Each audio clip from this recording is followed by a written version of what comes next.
Ocean, Haiska Naquilia, Asa Kochkinum, East Tsawout, CONSERVANCY. I am Eric Pelkey. I'm the Hereditary Chief of Tsawout, part of the WSANEC Nation. I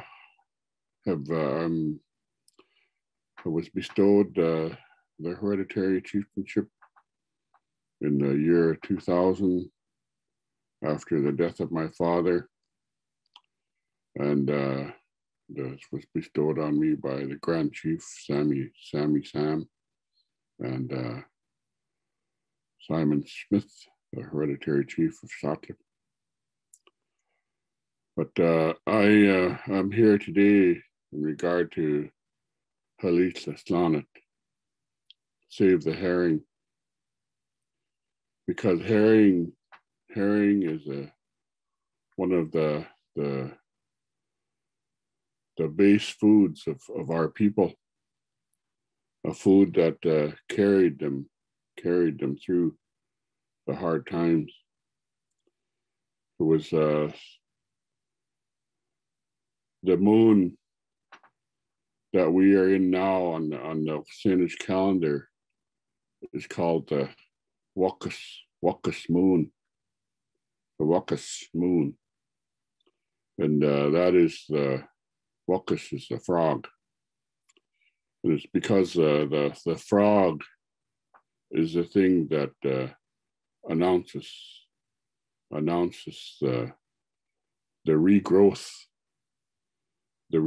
in our land, the coming out of the long sleep, which the Mother Nature does during the winter, and the croaking of the frogs is what woke everything up to start the regrowth process. So we're now in the Wuckus moon of the WSANEC calendar. And what else, the Wuckus, also the Wuckus moon, always told our people that the herring were coming. The herring were coming, and they should prepare themselves. And start the preparations to go out and to harvest the herring eggs as well as the herring themselves. And when the Indian Reserve Commission was coming around our territory and protecting the reserves that we had, protecting the sites that we lived in, the sites that we harvested in. 1903, my great-grandfather, Chief Louis Pelkey, went before the Indian Reserve Commission and asked them to please designate our WSANEC Reserve in Ganges Harbor, designate it and protect it, because it was one of the staples for our people for harvesting herring.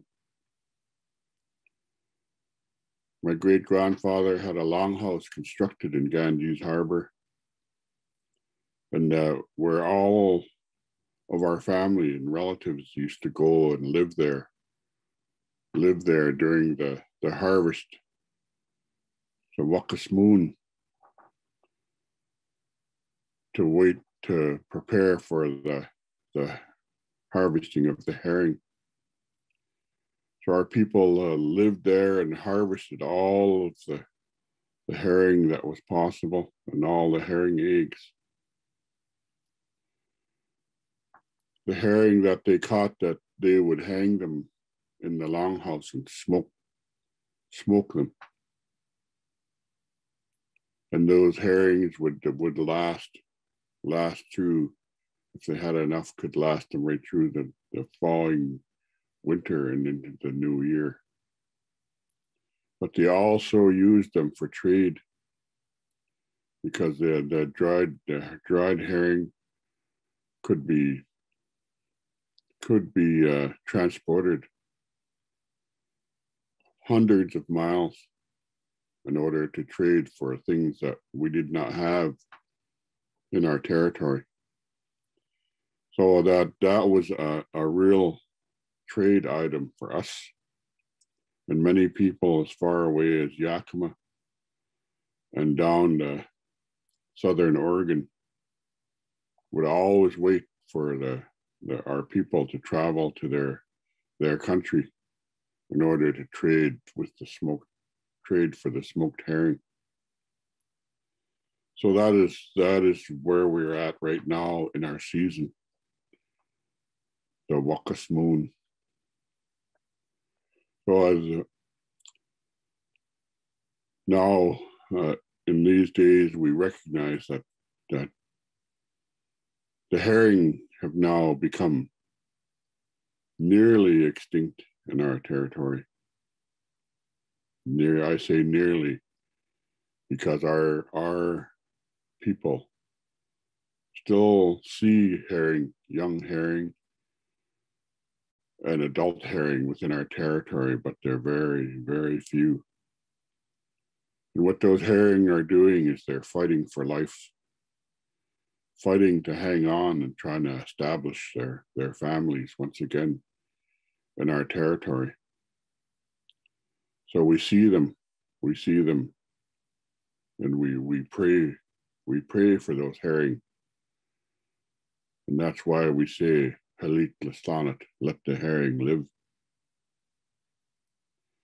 We've seen in the past where the herring have grown and tried to reestablish themselves, only to have the commercial fish boats, the seiners and super seiners, come swooping in and harvest all of the herring and leave nothing for the regrowth of the herring. And the herring, it feeds not only our people, but it feeds everything in the ocean. All of the salmon that live in our territory or travel through our territory all live on herring and follow the herring and live upon the herring in order for themselves to survive. So, we even see the decline of ducks in our waters in the Salish Sea because of lack of herring. Now, we've noticed that for more than 30 years, how the duck was declining. The ducks were declining in our territory. Now we understand why. It's because the herring were dying. Now the ducks are dying. And it goes right up the food chain, right up to Quathalamachin, the killer whales that live on the salmon, on the Chinook. And the Chinook cannot survive without their food, without the herring that they thrive upon. And even the larger whales all look for the herring for their survival. So all of the life in the Salish Sea is all connected together and needs to survive. The Salish people are referred to by all of our neighbors, our neighbor First Nations, as the saltwater people. The saltwater people is because everything that we live upon is come from the sea, because the Saanich Nation does not have a major river running through our territory in order to access the foods that we need. So we have to depend on the sea for that. And as a result of the lack of seafood in our diet now, the health of our people have been suffering in many, many ways because of the lack of seafood. And I have experienced this personally with the loss of my sister. My sister was hospitalized repeatedly for failing liver and failing kidneys, and they couldn't find the cause.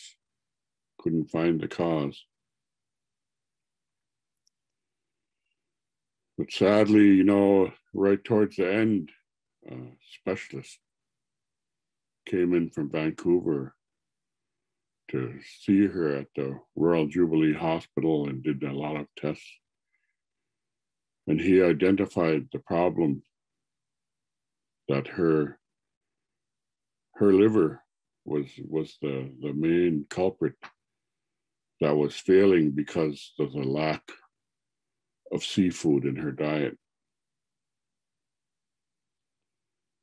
The specialist came in and explained to us that it is a well-known fact amongst the medical community on the coast of British Columbia that many of our First Nations women are suffering or dying from the same malady of the lack of seafood in their diet, and as a result,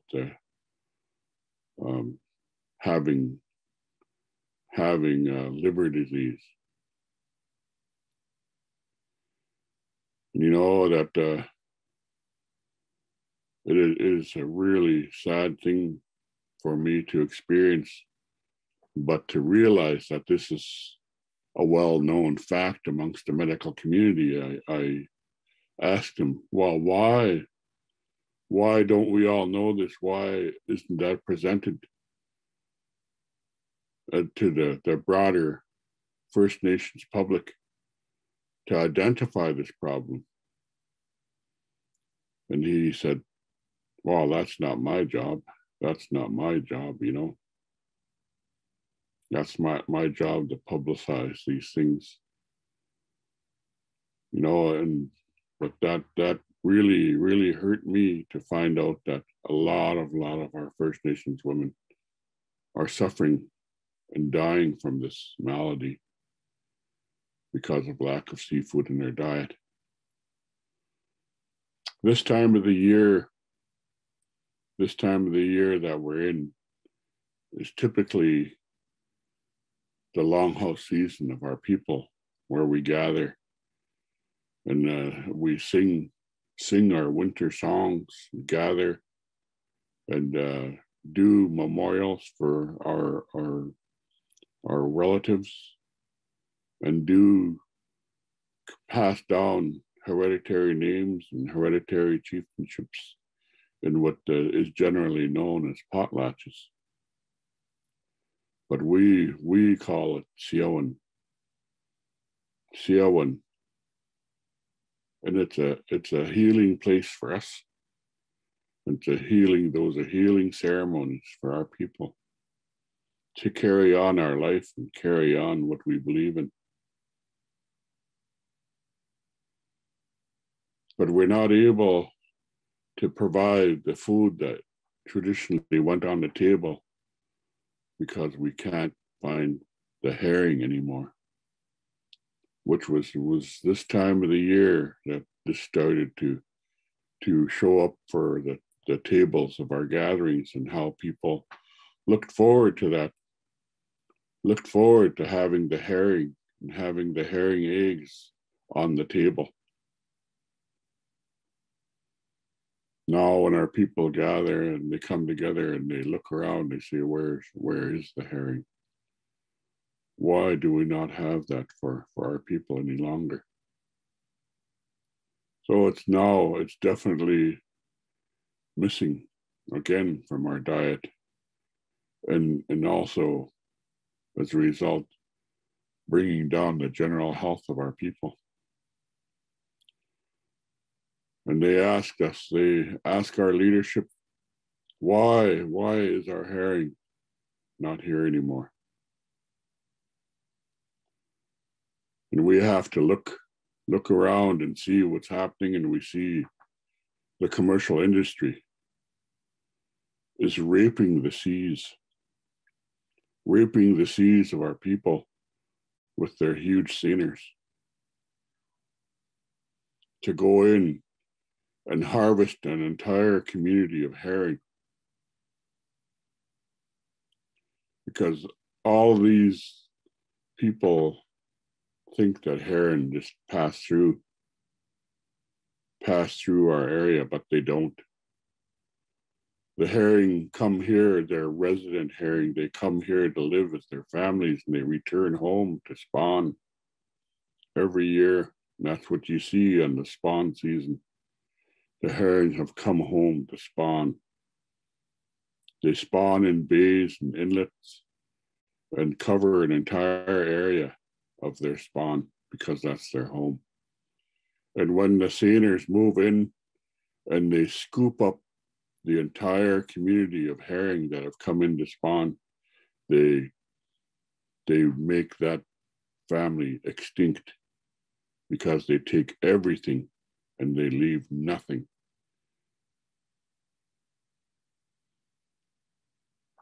And what we are left with is the few little escapees that manage to escape the nets of those super seiners. And we wonder why this is happening. How could this happen? Where you completely eradicate a whole family, eradicate a whole species area of herring. This is not according to the beliefs of our people. You never, ever take everything. You're supposed to only take what you need. And you're supposed to guarantee that that herring is going to live, or that salmon is going to live on to feed the people of the future, not to eradicate it, not to clean it out. And that's what we're against. We need to address this not only as First Nation people, but of people, the community of British Columbia, even of Washington State, and Alaska, to stop the overfishing, stop the eradication of the herring and the eradication that follows of the salmon and the killer whales, because it's all connected. The entire ocean is connected. When you kill off one small species, the next one is going to fall, and then the next and the next. And we're going to wonder where we're going to get our food in the future when everything is gone because of this overfishing. The Saanich Leadership Council came forward and asked for a moratorium on the commercial fishery within the Salish Sea. They brought that letter, and they sent that letter to the minister. Sent that letter to the minister asking for that. To this day, I haven't seen a response to that letter. It was signed by all the chiefs of the Saanich Nation. But we still think that's relevant. We still think that the minister must address that. But sorry to say that we feel that the commercial industry controls the voice of the minister. So we are still saying we will fight this. We will fight and Halitlastanet, save the herring. Because to save the herring, we're saving ourselves.